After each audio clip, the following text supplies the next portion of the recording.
is Rich Van Every, and this is Kevin Anthony. And we are going to continue our amazing dialogue and share it with you on discernment. And we're going to cover some of our most pressing news stories filtering through the airwaves. It was a bit of a slow news week. However, there are some updates to some stories. And when we talk about those things, we're going to kind of get into the levels of discernment around them. So this episode might be a little bit less about the story itself, a little bit more about how we can create a framework to help us interpret those stories. I like that. Yeah, because, this is really a journey we're all on together, and individually, everybody's waking up in their own way, in their own time, and it's a lot to choke down the red pill. So I still lean on Kevin sometimes. I got to call him at night and say, hey, buddy, I'm having an end of the world meltdown. Yeah, I've had to talk you off the ledge quite a few times. But, the sun continues to rise, and we are blessed with another day. So, gratitude is the attitude. And, this is a great moment to talk about the difference between, say, somebody who's just waking up to these things that are happening and somebody that's seen them for a long time. And the difference is this. I've been following this stuff for over 20 years. And not that I knew it all right from the start. It's been a learning process. I've learned more and more as the years go on. However, I've seen a lot of things happen over those years that were supposed to be the end of the country, the end of the world, the end of everything, right? And it's not. We're still here. Right. And so you can call me skeptical, you can call me jaded. I would say I'm just more careful now because I've watched so many things that were going to supposedly be the end of us. Yeah. That's it, we're done. There's nothing after this, right? Right. And yet here we still are. And so the discussion is really around looking at information and doing your best to discern, okay, not only what is true and what is not true, what is propaganda and what is fact, but also what does that really mean down the road, right? Because it might mean something immediate that we should prepare for. Yeah. And it might mean something that's 20, 30 years or 40 years down the road. Doesn't mean that's not important to know, but it may mean that it's not an immediate problem that we need to solve right now, where we need to get hysterical and change our entire lives and move out into the middle of nowhere and live off the land. Like, okay, there might be a time for that, and that time might not be now. Yeah. That is one of the things that keeps me feeling hopeful and positive, that we do live in still the country that has the most rights and freedoms in the world, and that we've made it this far. So we're going to continue on our journey here and know that fear is their weapon of large part to shut down our rational thinking and to, in a sense, get us to believe that the government is the new God. There's only one reason why we still enjoy a few more freedoms than most of the rest of the world. There's only one. Where, can you see it here? Yeah. That's the reason. Yeah, which, is a contentious issue that I think we should get into on another episode, because I was confused about ownership and gun rights for a long time. I never really quite understood how it was such a massive difference, and especially after other countries have seemingly given up their rights, they are left in a more vulnerable position. I think we're going to have an entire show on that, because Yeah. that's going to take a while. So what's our first story today? So we're going to talk about Mr. Puppet Master Biden and his visit to Ukraine, and what an incredible just display of staged propaganda that was. Indeed. So let's first talk about the fact that we have, and this is going to be another story that we're going to cover in this episode, but let's talk about the fact that there is a major environmental disaster happening in Ohio right now. Probably one of the biggest environmental disasters that we've seen in my lifetime. Yeah. And instead of going there to help out, to address that, to reassure the people that live there, to provide money and resources to help with that situation, instead, our president decides to fly over to Ukraine and hand over a few more $1 billion and stage an absolutely pathetic shot that is attempting to make him look strong. Now, all right, let's first talk about why we know for sure it was staged.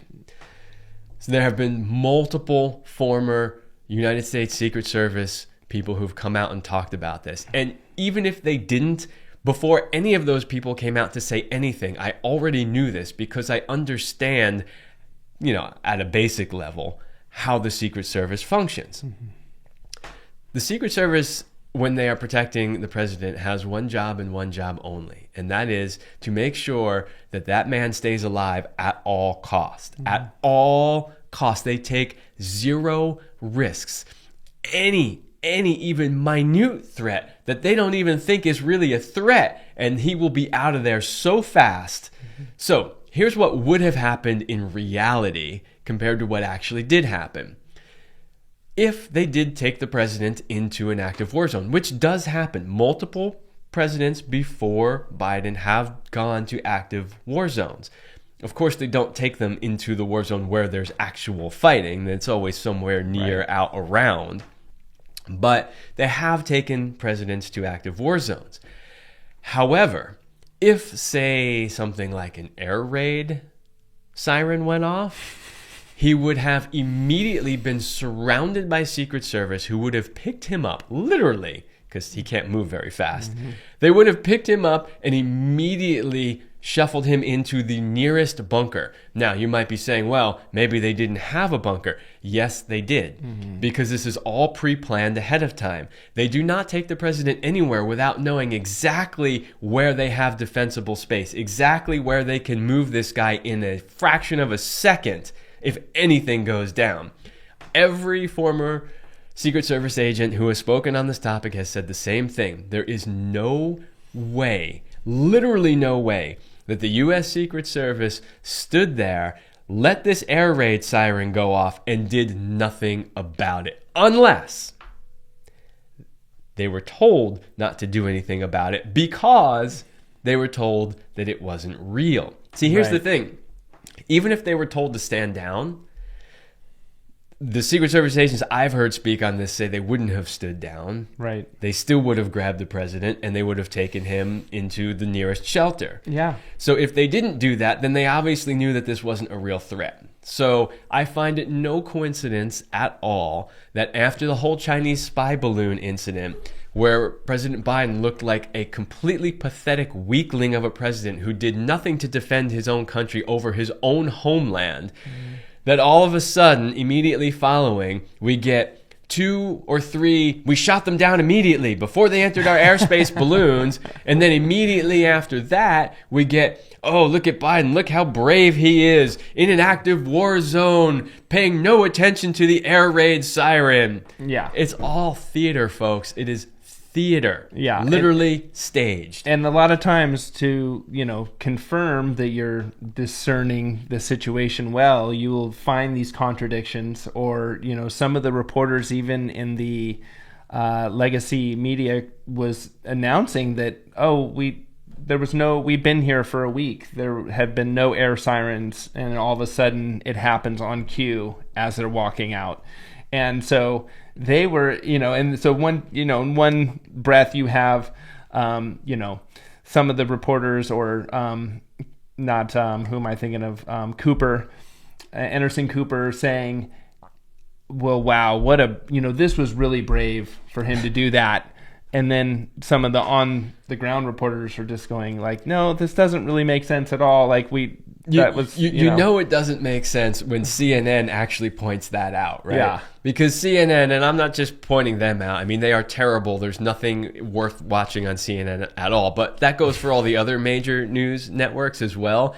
But if CNN is actually saying, hey, this is kind of weird because there's been no air sirens all week, and then suddenly the second Joe Biden steps outside of the car, there's air raid sirens. Yeah. Like they knew what was going on. Yeah. I mean, yeah. So one thing to know, if you don't already, is this Zelensky character was an actor, and quite a just extravagant one at that. And he has, done such a good job to play like the victim bad guy now, and the fact that they had images of them walking together with angels or religious backgrounds, knowing that he has been completely limiting people's right for religion in that country, putting priests and nuns in jail. It's just really like, it was such a...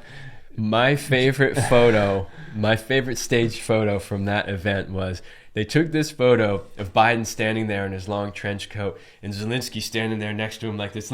He's always posing like this, trying to look like the big tough military guy. But they took the photo. So as a photographer, you'll get this. They took the photo from down low, staring up at them to make them look super tall, and they're both standing in these poses, And it's such a joke because if you saw the video where they're walking to that point, Joe Biden can barely walk across that courtyard. Like, he's so at this point physically incapable, and yet in the picture he looks like he's like Superman, Yeah. It's all staged. It's all a joke. Well, so moving on, let's talk about the next story, shall we? Oh, you mean the place where Biden should have been, rather than giving away more of our hard taxpayer dollar? You would imagine, dollars? Or even Pete Buttigieg, our transportation secretary, who is a complete joke and has seemingly done everything he can to seem incompetent and ignorant to the fact of the magnitude of this natural disaster and how it's polluting water downstream for millions of people in America, not to say what it's doing to the air, to the soil. I mean, this is really something that is hard to wrap your head around. Mayor Pete didn't have to work real hard at looking incompetent. He's looked incompetent from day one. He actually tried. He actually tried at this one. Didn't show up for 3 weeks. Okay, so by now, of course, you've all heard the story about the train derailment in Ohio that had highly toxic dioxin chemicals on it. Vinyl chloride, which is apparently considered a dioxin, which apparently we've known about has been one of the most toxic chemicals in existence on planet Earth. This is not something we just found out now. We've known about it for a long time. We also apparently knew that if we were to burn it, that we would send all of these dioxins up into the atmosphere where they would rain down on literally everything. Not only would they fill the air, but they would rain down over all the farmland, over everybody's homes and everything else. And so the question really is, why? Why did the government choose to put it in a big pool and insufficiently burn it? Now, some experts have said burning is okay only if you burn it properly. You have to 100% burn it, not just throw it in a big pit and light it on fire, because you get only partial combustion. So one of the experts that I listened to said, hey, if you see a giant plume of black smoke, that means you got a lot of carbon, which means you have incomplete combustion, which means you're just basically sending all of those chemicals up into the air. Now, there are a lot of potential theories as to why they may have done that. I can't say that any of them are true or valid, but I do find it rather curious that one of the largest concentrations of privately owned farmland happens to be downwind of this ecological disaster, which means that land is likely going to be polluted with dioxins for the rest of eternity. Well, at least, the rest of humans' life here, because it's apparently extremely difficult to remove that from the environment. And the safe exposure levels for dioxins, I don't remember the exact numbers, but it's somewhere in the range of like 0.0001. Yeah. Right. So it's like the tiniest amount is highly toxic. So what do? And you really have to wonder, why would government make that decision, knowing the seriousness of this particular chemical and knowing what is around that crash site? Sometimes people say, well, they didn't know. Yeah, they knew. Yeah. Well, government's incompetent. Yes, they are incompetent in many ways, but it's hard to say that that's really what's going on. I can't say for sure that it was intentionally done as a sinister act, but I can say that the likelihood of that being the truth is higher than not. Yeah. There's so many variables and so many potential motives or outcomes that were going to be achieved by this disaster happening that are yet to be known. And I certainly believe, though, it was an orchestrated crisis. There was, former railroad employees warning of these practices. Apparently the train was going in very excessive speed. Generally, they bring the trains down to a slow speed when they're carrying toxic chemicals through a populated area. This train was apparently going 200 miles an hour. I don't even know if that's possible. No, I don't think so. No, it was going. It was potentially going fast. The tracks are not the greatest. I've seen the security. There's some security cameras that were along the train route, and it was moving probably faster than it should have been, but nowhere near 200 miles an hour. And it was potentially on fire far before it even got there. The axle, yeah. But so this brings up an interesting point that.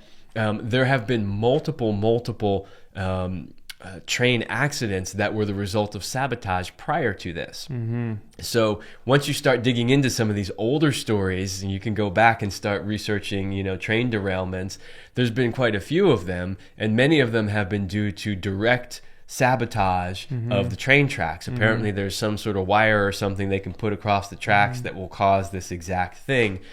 There's also the potential for, sabotaging the train cars themselves. In this case, they're saying that it was an overheated axle that failed and caused the derailment. But then the question is, okay, why did it overheat and fail? We don't know. They want us to believe that the train company just, doesn't care and doesn't do maintenance on their trains, and, that's what happened. Possible. I'm not saying that train company are the good guys, because they're not. They're not. Right. But also most of the arguments that I've heard, so they're proposing new legislation to try to solve this problem. One of the things is they said that, well, this happened because Trump ended some legislation during his presidency that would have prevented this. No, it wouldn't have, because that legislation didn't actually pertain to this train or this incident at all. There's another one about, well, so the way that we need to do this is we need to pass a law to make sure they have at least 2 humans on this train, because all these trains now have 1 or sometimes none, and that was the problem. A human could have caught it.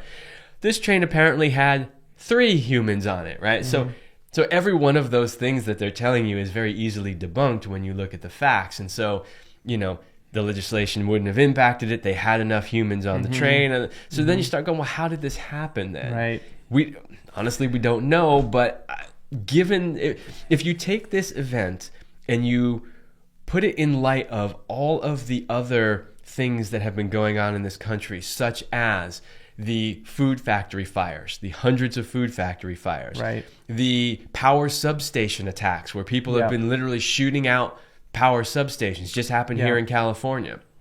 When you look at it in the context of all those other things going on, it's not hard to imagine that this may have been another sabotage. Right? There's very clearly something happening within the country where key parts of our infrastructure are being taken out. Even in Mexico, Pemex had multiple refineries go up in flames this last week. And I think, bringing up the policy-related issue of, what the government's attempting to do is really federalize the railroad system along with everything else. Because the federal government does such a good job of running everything else. And this is really, I think, a part of the socialism movement to give up and have even the corporations that are already beholden to the government perhaps completely, fully regulated, fully captured, fully controlled, in which then, they can... This is a great time to talk about Milton Friedman. Oh, yeah. Yeah. I don't know how much you know about Milton Friedman. Not much. Okay. Enlighten me. Well, Milton Friedman was an economics teacher, but he also wrote a bunch of books on it. But he talked about the reason why government is so bad at administering any service. And I don't need to go into the whole thing. I'll boil it down. But basically, he says you have money, and then you have who you're spending the money on. And he breaks it down into 4 categories, right? So you can spend your money on yourself. You can spend your money on somebody else. You can spend somebody else's money on yourself, or you can spend somebody else's money on somebody else, right? And basically it goes like this. If you're spending your own money on yourself, you are very careful about how much you spend and what you spend it on. right? Because you want to make sure that you get the best thing for the dollar that you can possibly get, Right. because it's your hard-earned money. Well, then let's say you spend your money on somebody else. So you're going to give them a gift. You're still careful about how much you spend because it's your hard-earned money, but you pay less attention to the quality of the thing that you buy because it's not for you, right? Well, then, okay, you could spend somebody else's money on yourself. So now you don't care about how much you spend, but you are still careful about what you're getting for that dollar. The last one of the four is where government comes in, and that is spending somebody else's money on somebody else. And when you do that, when it's not your money and you are not the benefit of what that money is being spent on, you have zero incentive to make sure that it's spent efficiently and that there's quality returned for what you spend. And this is the problem with government. It has no incentive whatsoever to do a good job because it's taking money that does not belong to them. The government doesn't make any money. They don't earn money. They don't create anything. They don't produce anything. They take money from some people and they give it to other people. And because it's not their money and they're not the ones receiving it, they have zero incentive to do a good job. And this is why they are so inefficient at what they do. Yeah, well, wow, lots to digest there. Thank you Milton for that, Kevin. Friedman. Yeah. Go look him up. Incredible. All right, moving on. We're going to now talk about the WHO treaty that is apparently being potentially signed this week from our puppet president. And a lot of people have been a little concerned that we're going to lose our sovereignty due to this treaty and that they can really use their emergency pandemic powers and really bring the hammer down on not only the healthcare system, but all of our laws and rights to move about freely and make choices for ourselves in this country. So, there's a lot to say about this one. Yeah. The first one is this is not the first time this has been tried. They actually tried to do this under the Trump administration as well. So what are they trying to do? They're trying to put a treaty in place, and not just in the U.S., but in all countries. Right. They're trying to get all the countries to sign on board to this treaty that says that in the event of a pandemic, the World Health Organization gets to call the shots and tell every country how they're going to handle it. Now, if you were paying attention at all between 2020 and 2023, you would know that every single recommendation that the World Health Organization made in regards to the COVID pandemic was wrong. Documented, scientifically verified to be the wrong approach and the wrong policy. Now, you might say, well, okay, this was unprecedented. We weren't aware. We've never tried these things before. And so, yeah, they got a few things wrong. You would be wrong because we were aware. We have tried these policies before. We knew exactly what would happen when they were implemented, but they did it anyway because, well, solving the pandemic was never really their goal. And, you also have to keep in mind as well, this is the problem with anything that's called quote unquote emergency powers, right? If you tell the government, if X situation happens, we will then give you Y powers. The government will always find a way to create X situation so that they can get Y powers. This has happened countless times throughout history, and it will continue to happen. So let me put it to you this way.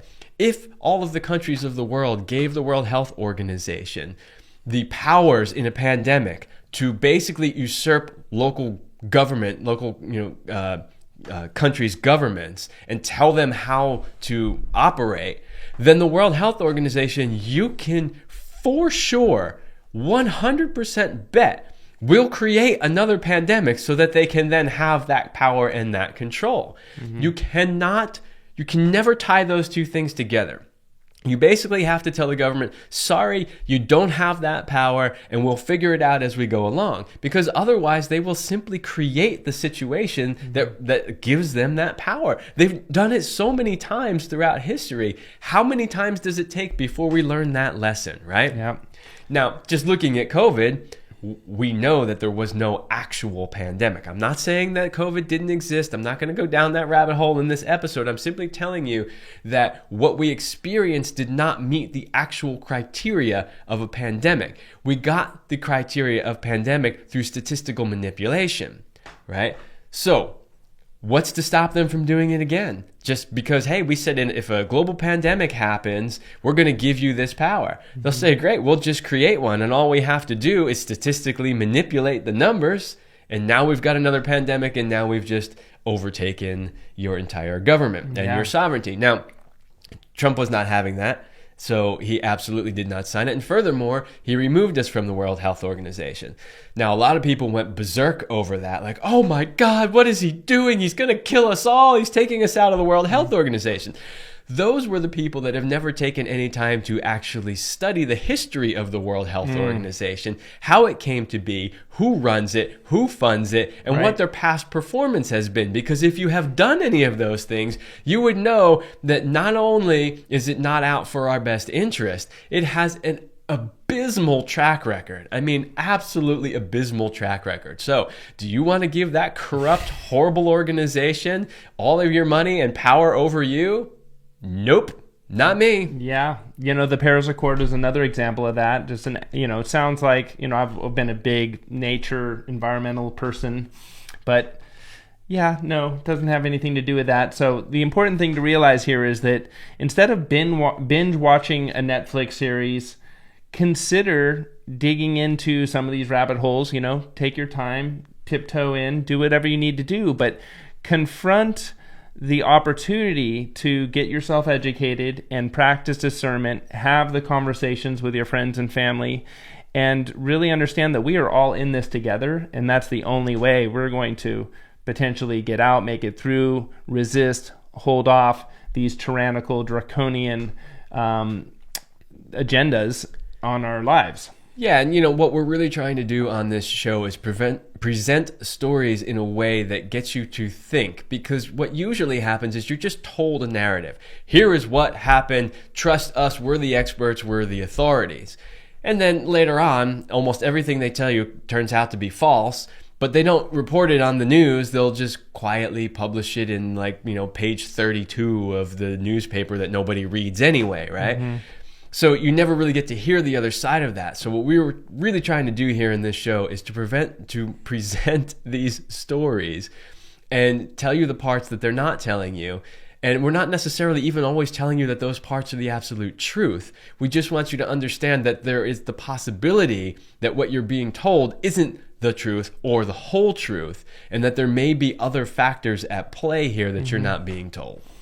And one of the best tools I'd say to implement here are just the questions, asking good questions, and really having a dialogue along those lines so people can feel as if they're discovering on their own what is not obvious or what is potentially true. And this is, I think, one of the important, tactics by which we can be loving and kind even in the midst of a asymmetrical information war that we're in now with so much deception and criminal activity taking place. Absolutely. Ask questions. Ask lots of questions, and ask two questions or good questions is what I meant. And there are two questions in particular that you should always ask. Who has the motive, and who stands to benefit the most? So I don't know if you've ever, been into watching like murder mysteries or mysteries in general, right? What are the two questions they always ask? Who had motive, who had opportunity, right? And who stands to benefit? Okay, so that's three questions. So, but that's what you have to ask yourself. Mm-hmm. For instance, when we covered the story on the Nord Stream pipeline, originally when that story broke, everybody said, Russia did it. Well, if you're a critical thinker, you're going, Russia? Okay, Russia had opportunity because it's their pipeline, but they had no decent motive whatsoever to do it. Quite the opposite. Yeah. And all of us said, this doesn't make any sense. Just using basic logic, it makes no sense that Russia would do it, especially when we could literally look at several other major players and go, they all had motive and opportunity both, and they stood to benefit the most from it. I mean, it's generally not that complicated. So ask yourself those questions every time. Of course, the other one is follow the money. Right. So that is who stands to benefit the most. Yeah. It's that question. Yeah. But if you can follow who stands to get the most money and the most control, because everything that you're witnessing in the world right now comes down to two things: money and control. Right? That's what everybody's after. They're after making as much money for themselves and controlling as much resources as possible. And it doesn't matter what that resource is. It doesn't matter if it's land, for a country. It doesn't matter if it's military resources. Right. It doesn't matter if it's monetary resources. Women are even considered a resource. I'm sorry, I hate to say that, but it's kind of true. Yeah. With all the trafficking and all that, right? So it's all about controlling the money and the resources. If you figure out who stands to benefit the most in those areas, and you will likely find out who's behind it. Yeah.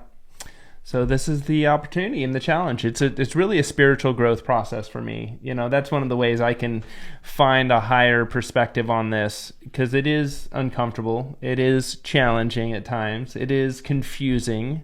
But, if you take the right attitude and you really are fascinated that you're watching this movie play out that is far better and more intriguing and mysterious than any show you're going to find on television, for instance, wow, you are going to not only be benefiting yourself ultimately down the road, because we do need to be thinking about, we're still, a lot of people don't think things can happen in America. But anything can happen in America, friends. So have they been sleeping for the last 3 years? And it's in this like bite by bite taking away this consolidation of wealth and power that I luckily recognized right in early 2020 of what was really going on. And it is again back to us using cash, voting with our dollar, knowing that we are in this together. And there is no left and right in this debate. It is good versus evil, in my opinion. And, it's really all of our civil duties to be engaged and continue to get educated. Absolutely. So thank you so much for joining us today. That wraps up another episode of Discernment Now. And any final words, Kevin? Be discerning. Be discerning. Read everything that you can possibly read. Watch as much as you can watch. And at the same time, sort of in regards to what you were just saying, which is don't allow yourself to go off into despair as a result. Once you can see things for what they really are, it's actually somewhat comical. You'll laugh at a lot of it. Even though it's not necessarily like funny because bad things are happening in the world, you'll laugh at it because it's so ridiculous and you will see right through it. All right. Thanks again. Take care. Stay healthy. Stay free.